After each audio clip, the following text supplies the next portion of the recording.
Welcome back, everybody. Well, anybody who's trying to buy a house right now will tell you that you have to be fast. Many homes have offers and several buyers at one time sometimes. So how do you make your offer stand out? Here with some tips to give you an edge over other buyers is Rachel Schwab with the Equitable Bank. Great to see you. Nice to see you. Last time I saw you was in an airport. That's right, yeah. We were both headed to Phoenix. Yes, right? yep. It was great. Yeah, now we've got this weather. Oh, yeah. Let's talk about this because I think a lot of people realize that the market has really changed and there's a lot of competition in a way that scares people. Well, you know, the housing market is in full swing and houses are really flying off the market quick, and you have to, if you are a buyer, you want to be quick and you want to be decisive, and you want to make sure that your offer is the offer that's going to be chosen if that's your dream house. Yeah, so let's talk about putting together the right offer, because a lot of people think what it means is just offering the most money for a house, but there's a lot more to it than that. Absolutely. Starting with getting pre-approval, and having bought a few houses in my life, I know this is just key. You got to have your ducks lined up. Right, you know, and we've talked about, you know, the pre-approval and how important it is,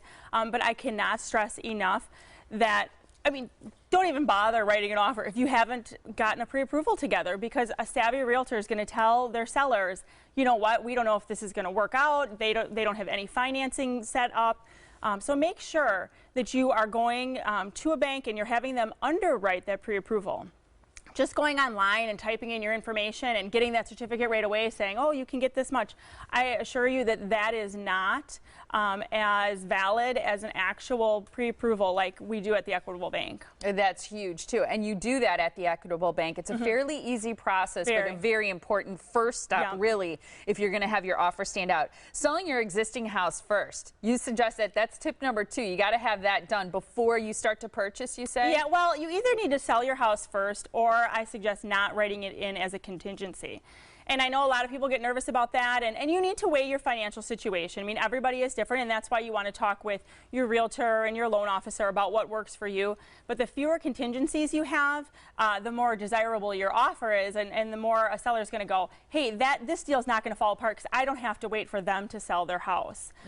So the less contingencies you have. The one I would steer against is sometimes you see people say, we'll waive the need to have an inspector. Yes, I'm glad you're getting to this. Don't, in my opinion, you should not ever put that in there. Yeah, have them lined up, because I think a team is important when you're going to do something that's as big a decision as this. So the bank is an important part of this team. Your realtor is an important part of this team, and so is the inspector. Have them ready to go. Yes, absolutely. And if you don't know of an inspector, talk to your realtor, talk to your loan officer.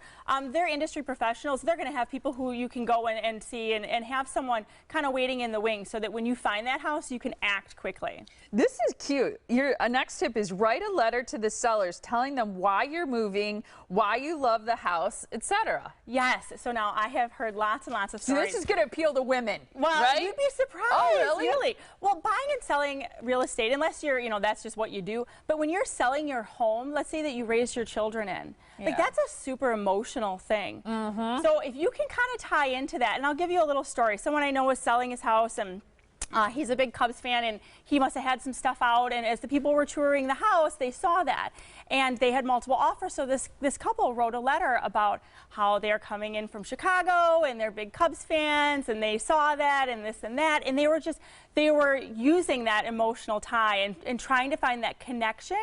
Well, guess which offer got chosen? Theirs. Yeah, I mean, really. I get it. That's cute. You know, if you have kids or you see that they raise their family there and you're going to raise your family, find that connection, because people will be more apt to want to sell it to you. I think that's great. Be flexible with timing. Important to be flexible. It is. If you can in any way, shape, or form be flexible with your timing, that's really helpful. And buyers, or excuse me, sellers will appreciate that. So if that means you have to live with your parents for a week while they get out and get into their new house, it will be well worth it. You've got a lot of experienced loan officers at the Equitable Bank. It pays to get your pre-approval, meet with them, kind of understand what you can afford and what your options are. Get all of your work done up front so that when you see that house, you can strike and hopefully get that in that house quickly. I love it, because you want to strike with confidence. You want to make the best offer possible. Great tips from you, Rachel.